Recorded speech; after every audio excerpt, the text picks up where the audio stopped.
สบายดียังบ่ทันมีไผมาเบิ่งเนาะคิดว่าอยากไลฟ์สดมื้อนี้คิดว่าอยากลมสบายดีมีไผเข้ามาทักทายสบายดีกันเด้อสบายดีล้มกันเล่นอยากบอกเคล็ดลับอันใดอันหนึ่งว่าถ้าเฮาเฮ็ดสิ่งนี้แล้วชีวิตเฮาจะดีขึ้นอยากแบ่งปันเนาะใกล้จะหมดปีละ ใกล้จะเปิดปี2019แล้วสบายดีเด้อสบายดีทักทายสบายดีถ้าได้ยินเสียงดีหันเสียงชัดเจนอยากให้บอกแดถ้าเสียงชัดเจนถ้าคนมาอีกน้อยนึงเนาะจะบอกเคล็ดลับน้ำกันจะบ่ได้รบกวนทุกคนโดน I will not disturb you long just a few minutes would like to share something about the good thing แต่ว่าสิเว้าเป็นภาษาลาวเนาะเพราะว่าภาษาอังกฤษบ่แข็งแรงหรือภาษาอื่นบ่แข็งแรงถ้าทุกคนพร้อมแล้วที่จะฟังให้กดหัวใจให้ได้รัวๆให้กำลังใจ กดหัวใจให้แดกขอบใจสุดยอดเลยเนาะขอบใจสำหรับทำอัพและก็ขอบใจสำหรับหัวใจคิดว่าไลฟ์นี้เป็น อยากเว้าย่อๆก็คือถ้าเฮาเฮ็ดสิ่งนี้แล้วชีวิตเฮาจะดีขึ้นเพราะว่าโค้ชเองเนาะบุญนี้เองเคยปฏิบัติมาแล้วระยะหนึ่งโดนนานมาแล้วแหละปฏิบัติมันก็ดีขึ้นเรื่อยๆก็เลยอยากแบ่งปันถ้าคิดว่าอาจจะเป็นประโยชน์สำหรับคนที่ทานฮักอาจจะเป็นประโยชน์สำหรับเพื่อนของทานอาจจะแชร์ให้ได้เนาะกดไลค์กดแชร์ให้ได้เนาะแล้วจะถ้ามูอีกประมาณ1 นาทีแล้วเราจะเว้าเนาะว่ามันแม่นหยังสั้นๆเนาะเคล็ดบ่รับทุกคนเคล็ดบ่ได้รับแต่อยากแบ่งปันสิ่งที่บุญมีเฮ็ดสิ่งที่โค้ชเฮ็ดถือว่ามันได้ผลเพราะฉะนั้นมื้อนี้อดใจบ่รอเนาะทุกคนไปเที่ยวใส่กันเนาะมื้อนี้เนาะ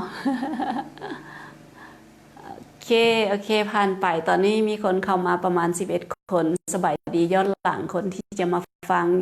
ย้อนหลังเนาะถ้าเฮาเฮ็ด2สิ่งนี้ชีวิตของเฮาจะดีขึ้นแน่นอนอันที่1ก็คือกล่าวขอบใจในตอนเช้าทุกคนเคยกล่าวขอบใจตัวเองบ่ในตอนเช้าตื่นขึ้นมาเคยกล่าวขอบใจบ่ถ้าใครเคยกล่าวขอบใจกด1มาให้แดหรือว่ากดหัวใจให้แดถ้าเคยกล่าวขอบใจตัวเองเนาะตื่นนอนมาเคยกล่าวขอบใจบ่ถ้าไผเคยกล่าวกด1มาให้แดหรือกดหัวใจมาให้ก็ได้เนาะกล่าวขอบใจแบบใดมันบ่กล่าวขอบใจตัวเองที่เฮายังมีลมหายใจอยู่กล่าวขอบใจตัวเองที่ยังมีชีวิตอยู่เนาะนอกจากกล่าวขอบใจตัวเองแล้วเฮาสามารถกล่าวขอบใจคนที่อยู่รอบข้างเฮาคนที่มีบุญคุณต่อเฮาหรือสิ่งที่เฮามีตัวอย่างกล่าวขอบใจพ่อแม่ที่เพิ่นกำเนิดให้เฮามาและเลี้ยงดูเฮามาอย่างดีเนาะก็กล่าวขอบใจคนรอบข้างของเฮาผู้ที่มีสามีเนาะผู้ที่มีภรรยากล่าวขอบใจคนที่รอบข้างเฮาคนที่ให้ความรักแก่เฮาขอบใจเด้อสำหรับหัวใจรัวๆแชร์ให้แดเนาะให้กำลังใจแดถ้าให้กำลังใจหลายๆแล้วจะพยายามฝึกตัวเองแล้วจะพยายามมาแบ่งปันเนาะสิ่งที่ตัวเองปฏิบัติแล้วก็สิ่งที่ตัวเองรู้มาก็คือกลับมากล่าวขอบใจคนที่เฮาฮักคนที่ฮักเฮาคนที่มีบุญคุณต่อเฮาเนาะเพราะว่าการกล่าวขอบใจนี้เฮายิ่งกล่าวขอบใจเท่าใดเฮายิ่งได้เฮาได้หยังได้ความฮักได้ความสุขเนาะได้ความฮักได้ความสุขความฮักก็คือความฮักตัวเฮาเองความสุขก็คือเฮาเวลาเฮากล่าวขอบใจแล้วเฮามีความสุขกับสิ่งที่เฮามีสิ่งที่เฮาพอใจเนาะเว้าต่อเนาะขอบใจพ่อแม่แล้วขอบใจอ้ายเอื้อยขอบใจคนรอบข้างขอบใจลูกขอบใจถ้ามีลูกก็ขอบใจลูกถ้ามีหลานก็ขอบใจหลานที่เขาเจ้าให้ความสุขแก่พวกเฮาเนาะขอบใจเด้อคนเข้ามา13-14 คนแล้วคิดว่าจะเพิ่มขึ้นเรื่อยๆเนาะถ้าหากเป็นประโยชน์คิดว่าเป็นประโยชน์อยากให้คนอยู่ในห้องนี้ช่วยกดไลค์กดแชร์ให้แดเพื่อให้ได้แบ่งปันเนาะเพราะว่าการปฏิบัติแบบนี้ส่วนหลายคนบ่ได้ฮู้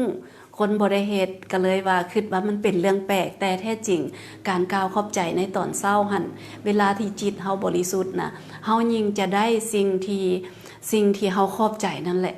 นั่นจะเป็นความรักนั่นจะเป็นทรัพย์สินนั่นจะเป็นอีหยังก็แล้วแต่ที่เฮาขอบใจไปในระหว่างวันหั่นมันจะกลับมาหาเฮาเนาะนอกจากขอบใจพ่อแม่นอกจากขอบใจอ้ายเอ้ยน้องขอบใจหมู่คู่ขอบใจคนที่มีบุญคุณต่อเฮาถึงเขาเจ้ามีชีวิตหรือบ่มีชีวิตอยู่ในโลกนี้เฮาก็สามารถขอบใจเขาเจ้าได้เนาะมันเป็นความกตัญญูของเฮาอาจจะบ่ได้ขอบใจเขาเจ้าเรื่อยๆเนาะขอบใจเขาเจ้าไปเลยขอบใจทุกๆเหตุการณ์ที่เกิดขึ้นอยู่ในชีวิตของเฮาทั้งเรื่องดีและเรื่องบ่ดีนั่นก็คือเป็นบทเรียนเนาะทั้งเรื่องดีทั้งเรื่องบ่ดีที่เข้ามาในชีวิตของเฮาเนาะขอบใจสำหรับหัวใจแล้วขอบใจคนที่มีบุญคุณต่อเฮาก็คือขอบใจครูบาอาจารย์นอกจากนั้นยังขอบใจสิ่งศักดิ์สิทธิ์หรือเทวดาที่ปกป้องเฮาเนาะนอกจากขอบใจสิ่งเหล่านี้แล้วบุคคลเหล่านี้แล้วพวกเฮายังสามารถขอบใจสิ่งที่เฮามีตัวอย่างเฮือนที่เฮามีหรือบ่มีเฮือนที่เฮาปกป้องเฮาเฮือนที่เฮาอยู่เฮือนที่เฮาอาศัยอยู่ขอบใจรถขอบใจทรัพย์สมบัติทรัพย์สินที่เฮามีเนาะก้าวขอบใจไปเลยขอบใจสิ่งแล้วนั้นยิ่งขอบใจเท่าใดสิ่งเหล่านั้นมันยิ่งจะมาหาเฮาเนาะมันบ่แม่นเรื่องงมงวยแต่มันเรื่องพลังงานที่เฮาส่งออกไปในมื้อนั้นในตอนเช้านั้นแล้วพลังงานสิ่งนั้นมันจะกลับมาหาเฮาเนาะแล้วนอกจากขอบใจสิ่งที่เฮามีแล้วเฮาสามารถกล่าวขอบใจทุกสิ่งทุกอย่างที่เฮาอยากขอบใจเช่นว่าอากาศที่ให้หายใจที่เฮาหายใจเข้าไปต้นไม้ใบหญ้าหรือเจ้าแม่ธรณีหรือเอิ้นว่าจะได้สายลมแสงแดดขอบใจไปเลยมื้อนั้นจิตใจเฮาจะเบิกบานเนาะขอบใจ18ท่านที่กำลังเบิ่งอยู่นี่เนาะขอบใจที่ให้กำลังใจเนาะนอกจากขอบใจแล้วถ้าเฮาขอบใจในแล้วเฮาก็ไปเฮ็ดกิจวัตรเฮาหรือว่าเฮาจะเฮ็ดอันใดก่อนแต่ว่าขอบใจในตอนเช้าแหละมันเป็นเรื่องที่ดีที่สุดเลยเนาะอันที่2พร้อมแล้วจะฟังอันที่2หรือบ่หรือว่าทุกคนอยู่ในนี่มีไผแดเคยกล่าวขอบใจตัวเองในยามตอนเช้าหรือว่าขอบใจกิจกรรมขอบใจขออ่านคอมเมนต์แป๊บนึงเด้อมันจะเลื่อนขึ้นมาสบายดีเด้อสบายดีทุกคนที่เบิ่งฟังบ่ทันแล้วเนาะก็บ่เป็นหยังสิมาตอบตำหลังเนาะหรือว่าทุกคนถ้าว่าสนใจว่าขอบใจแนวใดเวลาใดสามารถอินบ็อกซ์มาได้หรือว่าถามอยู่ในไลฟ์นี้แล้วถามจะไปตอบแล้วอันที่2พร้อมแล้วที่จะฟังอันที่2หรือยังอันนี้หั่นเป็นเรื่องแปลกน้อยนึงเนาะเป็นเรื่องแปลกสำหรับโค้ชเองคือกันแต่โค้ชปฏิบัติมาระยะนึงแล้วคือการเดี๋ยวอ่านคำเห็นน้อยนึงสบายดีเอ้ยอุไพวันสบายดีคนงามขอบใจอุไพวันคนงามขอบใจสำหรับย่องอันที่2เนาะพร้อมแล้วฟังอันที่2แล้วก็คือการบอกหักตัวเองการบอกเคารพตัวเองเนาะมีไผแดอยู่นี่เคยบอกหักตัวเองข้อนี้สำคัญที่สุดเลยเนาะส่วนหลายคนปฏิบัติเขาเจ้าจะบ่บอกเนาะตัวนี้เพราะว่าเขาเจ้าน่าอายเขาเจ้าจะบ่บอกว่าเขาจะแต่คนส่วนหลายเขาเจ้าก็ฮู้แล้วแหละมันบ่แม่นความลับเนาะมันบ่แม่นเคล็ดลับแต่ทุกคนหลายคนอาจจะฮู้เรื่องนี้การบอกฮักตัวเองการบอกความเคารพตัวเองเนาะแต่ว่าเขาเจ้าอาจจะบ่กล้าบอกเฮาเพราะว่าเขาเจ้าอาจจะน่าอายแต่บุญมีบ่น่าอายเนาะที่จะแบ่งปันเพราะว่าสิ่งดีๆแบบนี้มันน่าจะได้ถูกแบ่งปันก็คือการบอกฮักตัวเองมันสำคัญคิดแนวใดเฮาบ่แน่ใจเนาะในตอนอย่างน้อยเฮาอาจจะขาดแคลนความฮักขออนุญาตอ่านคอมเมนต์กันเด้อแบบนึงสมไซขอบใจเข้าใจสมใจโอเคเข้าใจสมใจถ้าเป็นสาระก็ช่วยกดไลค์กดแชร์ให้บุญมีเด้อสมใจก็คือการบอกฮักตัวเองมันสำคัญขึ้นแนวใดการบอกเคารพตัวเองมันสำคัญขึ้นแนวใดเพราะว่าเฮาเกิดมาเนาะเฮาเกิดมาบางครั้งบางคราวอาจจะอยู่ในโรงเรียนอาจจะอยู่ในครอบครัวหรืออาจจะอยู่บอนสภาพแวดล้อมที่เฮาอยู่หั่นเฮาอาจจะถูกตำหนิเฮาอาจจะ บ่เป็นที่ฮักของทุกคนเนาะแต่ว่าเฮาอาจจะเคยถูกตำหนิแล้วเฮาจะเป็นคนบ่กล้าหาญที่ออกอาจจะมีความบ่มีความกล้าหาญเนาะอาจจะขาดความมั่นใจในตัวเองจังซี่นะเพราะฉะนั้นหั่นโดยเฉพาะคนที่รู้สึกว่าตัวเองกำลังไฟตกเนาะไฟตกที่นี้ก็คือรู้สึกว่าตัวเองนี่มีเอิ้นว่าจังได๋สิว่าไฟตกนี่บ่แม่นเอาผู้เดียวเด้อคิดออกคำว่าบ่ถึงคิดว่าตัวเองที่นับถือตัวเองต่ำว่าซั่นซะความมั่นใจตัวเองต่ำเอาจังซั่นมันอาจจะถูกก่อนเนาะเพราะว่าต้องได้บอกตัวเองแหละบอกฮักตัวเองบอกแบบใดแม่นบ่แยงแหวนทุกครั้งที่แยงแหวนบอกว่าข้อยฮักเจ้าเด้อข้อยฮักเจ้าเด้อคนในแหวนแล้วก็บอกชื่อ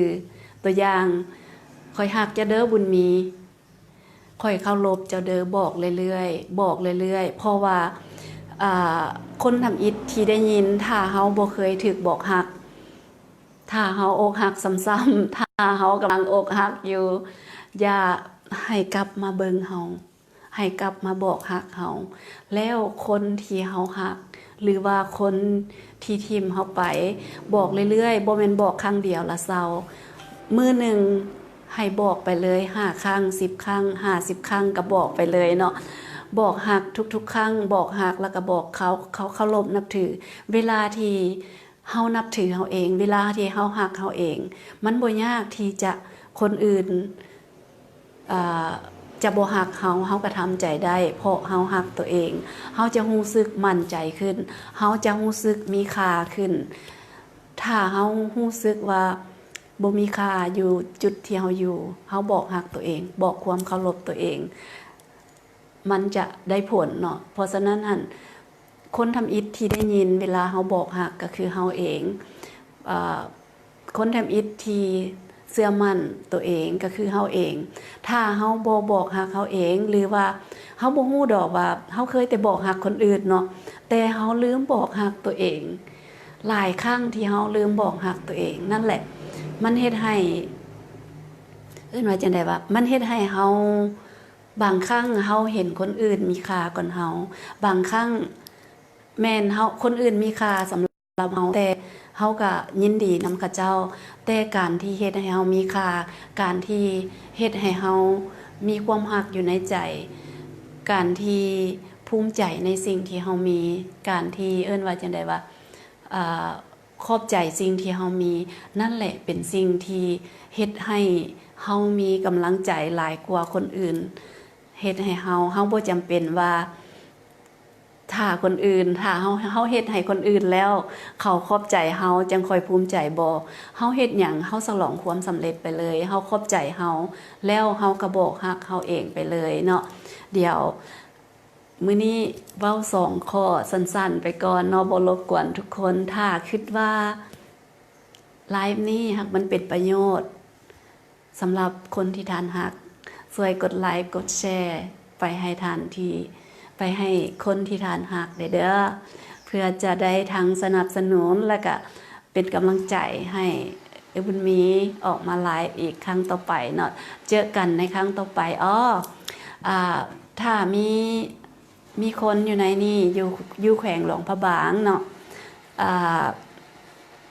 บุญมีจะไปแขวงหลวงพระบางในวันจันทร์เนาะไปวันที่16จนฮอดวันที่16จนฮอดวันที่19ไปเข้าร่วมกิจกรรมเอิ้นว่าโค้ชกรุ๊ปโคชชิ่งเนาะโค้ชกลุ่มนักเรียนเดี๋ยวขออ่านอันนั้นก็เด้อไฟตกคือซีเมนต์ คือซีเมนต์ท่อแม่นบ่แม่นเวลาท่อถอยแม่นแล้วอันนั้นแม่นแล้วไม่ทองเวลาไฟตกก็คือเวลาเฮาท้อถอยเวลาที่เฮาขาดกำลังใจเฮาให้กำลังใจเฮาก่อนเนาะกลับคืนไปหลวงพระบางเนาะบุญมีจะไปหลวงพระ